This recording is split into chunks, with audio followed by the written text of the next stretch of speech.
ಜೀ ಕನ್ನಡ ವಾಹಿನಿಯಲ್ಲಿ ಪ್ರಸಾರ ಕಾಣುತ್ತಿರುವ ಅಮೃತಧಾರೆಯಲ್ಲಿ ಕಳೆದೊಂದು ವಾರದಿಂದ ಮಲ್ಲಿ ಮದುವೆ ಬಗ್ಗೆಯೇ ಕತೆ ಸಾಗ್ತಾ ಇದೆ. ಜಯದೇವ್ ತನ್ನ ಕುತಂತ್ರದಿಂದ ಅಂತೂ ಮದುವೆವರೆಗೆ ಸುನಿಯನ್ನ ತಂದು ನಿಲ್ಲಿಸಿದ್ದಾನೆ. ಆದರೆ ಈಗ ಜಯದೇವ್ ಪ್ಲಾನ್ ಉಲ್ಟಾ ಆಗಿದೆ. ಮದುವೆ ಆಗಬಾರದು ಅಂತ ಅದೆಷ್ಟೇ ಪ್ಲಾನ್ ಮಾಡಿದ್ದರೂ ಸಕ್ಸಸ್ ಆಗಲೇ ಇಲ್ಲ. ಇದೀಗ ಭೂಮಿ ಜಯದೇವ್ ಮುಂದೆ ಬೆಂಕಿಯಾಗಿದ್ದಾಳೆ. ಅರಿಶಿನ ಶಾಸ್ತ್ರದ ವೇಳೆ ಅಪ್ಪು ಸುನಿ ಬಳಿ ಮೊಬೈಲ್ ಕಸಿದುಕೊಂಡಿದ್ದಾನೆ. ಆಗ ಸುನಿಗೆ ಜಯದೇವ್ ಕಾಲ್ ಮಾಡ್ತಾನೆ.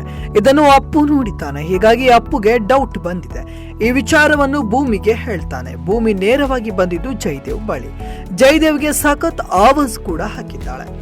ಮಲ್ಲಿ ಜೀವನದಲ್ಲಿ ಆಟ ಆಡಬೇಕು ಅಂದ್ಕೊಂಡಿದ್ರಿ ಅಲ್ವಾ? ಆಟ ಆಡ್ತೀರಾ, ಆದ್ರೆ ಮಲ್ಲಿ ಜೀವನದಲ್ಲಿ ಅಲ್ಲ. ನೀವೇನು ಮದುವೆ ನಿಲ್ಲಿಸೋದು, ನಾನೇ ನಿಲ್ಲಿಸ್ತೀನಿ ಅಂತ ಆವಾಜ್ ಹಾಕಿದ್ದಾಳೆ. ಜಯದೇವ್ ಕೂಡ ತಕ್ಷಣ ಸುನಿಗೆ ಕಾಲ್ ಮಾಡಿ ಅಲ್ಲಿಂದ ಎಸ್ಕೇಪ್ ಆಗಲು ಹೇಳಿದ್ದಾನೆ. ಆದರೆ ಅಷ್ಟೊತ್ತಾಗಲೇ ಭೂಮಿ ಮದುವೆ ಮಂಟಪಕ್ಕೆ ಬಂದು ಸುನಿ ಮುಖಾಮುಖಿ ಆಗಿದ್ದಾಳೆ. ಒಂದು ಕಡೆ ಗೌತಮ್ ಕೂಡ ಸುನಿಗೆ ಮಲ್ಲಿಯನ್ನು ಮದುವೆ ಆಗಲೇಬೇಕು ಅಂತ ವಾರ್ನ್ ಮಾಡಿದ್ದರೆ, ಇತ್ತ ಭೂಮಿ ಮದುವೆ ನಿಲ್ಲಿಸಲು ಬಂದಿದ್ದಾಳೆ. ಇದೀಗ ಭೂಮಿ ಮುಂದಿನ ನಡೆ ಏನು? ಗೌತಮ್ ವಿಚಾರದಂತೆ ಸುನಿಗೆ ಮದುವೆ ಮಾಡಿಸ್ತಾಳ ಅಥವಾ ಈ ವಿಚಾರದಲ್ಲಿ ಗೌತಮ್ ಹಾಗೂ ಭೂಮಿ ನಡುವೆ ಬಿರುಕು ಮೂಡುತ್ತಾ? ಅವೆಲ್ಲವೂ ಇಂದಿನ ಸಂಚಿಕೆಯಲ್ಲಿ ಗೊತ್ತಾಗಲಿದೆ. ಅತ್ತ ಭೂಮಿ ಮದುವೆ ನಿಲ್ಲಿಸಲು ನೋಡಿದ್ರೆ, ಇತ್ತ ಗೌತಮ್ ಮಲ್ಲಿಗೆ ತಾಳಿ ಕಟ್ಟಲೇಬೇಕು ಅಂತ ಸುನಿಗೆ ವಾರ್ನ್ ಮಾಡಿದ್ದಾನೆ. ಜಯದೇವ್ ನೇರವಾಗಿ ಮದುವೆ ನಡೆಯುವ ಜಾಗಕ್ಕೆ ಬಂದಿದ್ದಾನೆ. ಪಾರ್ಥ ಹಾಗೂ ಗೌತಮ್ ಮಾತನಾಡುವಾಗ ಸುನಿಯನ್ನ ತೋರಿಸಿದ್ದಾನೆ ಗೌತಮ್. ಆಗ ಪಾರ್ಥಗೆ ಶಾಕ್ ಆಗಿದೆ. ಜಯದೇವ್ ಜೊತೆ ಸುನಿ ಕೆಲಸ ಮಾಡ್ತಿದ್ದಾನೆ ಎಂದಿದ್ದಾನೆ. ಇದಾದ ನಂತರ ಸುನಿಯನ್ನ ಫಾಲೋ ಮಾಡಿದ್ದಾರೆ ಗೌತಮ್ ಹಾಗೂ ಪಾರ್ಥ.